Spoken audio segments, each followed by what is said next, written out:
Welcome po sa Panlasa ni Kuya Jay. Happy birthday po kay Ate Geraldine Alberto. Ayan po ang kanyang cake, spaghetti, puto, maha at saka yung lumpiang sariwa. Syempre, ayan po yung pansit. Ayan po ang kanyang mga bisita. Ayan po si Pastor Johnny at si Jack Seni. Syempre, ayan po ang mga nagluluto. Ayan na po yung bibe na luto na nila. At ayan na po ang surprise ni kay Ate Jenny ng kanyang anak na si Ira. Ayan, happy birthday, Mama. Ayan po, hindi makapaniwala si Ate Jen, no, sa surprise sa kanya. Ayan, syempre naiiyak-iyak siya. At pinamunas na nga niya yung plastic na hawak niya kasi hindi siya makapaniwala na may surprise sa kanya. Matagal na po niya kasi gusto yung e-bike na yan. Ngayon po natupad na dahil birthday po niya, yan po yung niregalo sa kanya ng anak niya. Ayan, no, iyak ng iyak po siya. Naiiyak rin po kami dyan kasi sa sobrang tuwa po namin sa kanya. At syempre nga, sumakay na nga po siya. At ayan po, tiningnan na nga po niya, ayan no. Dahil hindi pa rin siya makapaniwala, binigay na nga po yung susi sa kanya, ayan po. Ayan, sa kanila pong dalawa ni Kuya Jojo, oh. At syempre, nag-picture-picture muna po sila, ayan. Tuwan-tuwa po si Ate Jen. Ayan po yung kanyang mga bisita, ang mga kapitbahay lang po namin yan, mga kamag-anak din. Ayan o, bagong-bago po yung e-bike na binili ng kanyang anak. Siyempre, tuwan-tuwa po si Ate Jen dahil nga po matagal na niyang gusto yung magkaroon siya ng e-bike. Para nga kung saan siya nakakapunta, naka-e-bike po siya. Ayan.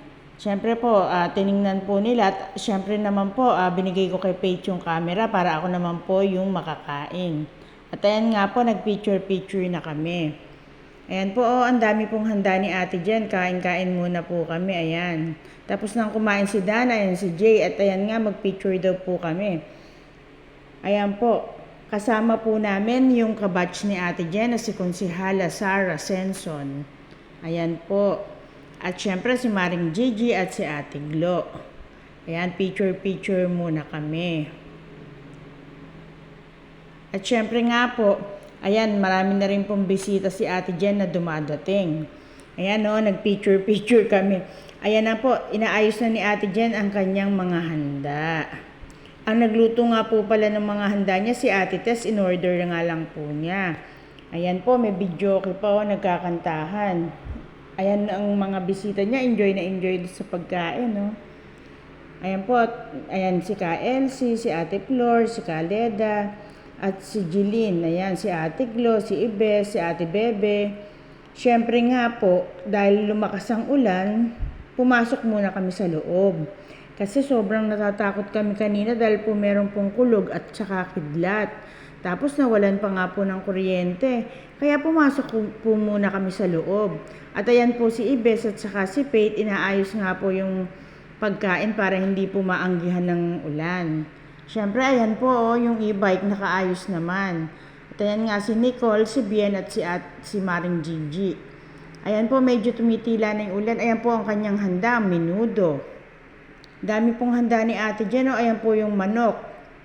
Tapos po ito, fried chicken. Ayan po naman yung kanyang mga kabatchmate.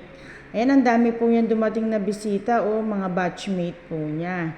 Siyempre, ayan po, nag-ano-ano muna po sila pagkatapos nilang kumain, nag-videoke naman.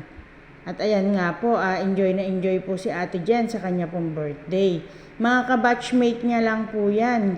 Ayan po, dito lang po yan. Marami pong salamat. Happy birthday, Ate Jen.